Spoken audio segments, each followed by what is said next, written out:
হাসরের মাঠের সেই লক্ষ কোটি বছরের অসহনীয় অপেক্ষা, সূর্যের প্রচণ্ড তাপ আর নিজের ঘামে হাবুডুবু খাওয়ার সেই কঠিন মুহূর্তগুলো যখন শেষ হবে, যখন আমাদের প্রিয় নবী হজরত মুহাম্মদ সাল্লাল্লাহু আলাইহি ওয়াসাল্লামের সুপারিশের পর আল্লাহ চূড়ান্ত বিচার শুরু করার অনুমতি দেবেন, তখন নেমে আসবে এক গভীর ভয়ঙ্কর নীরবতা।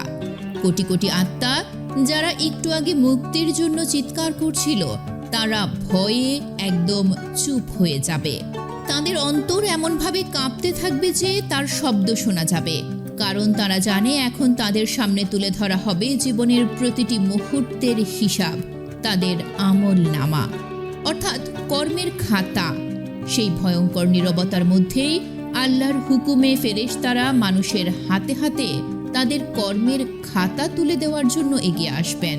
প্রথমে আসা যাক সেই সৌভাগ্যবানদের কথায় যারা নেককার।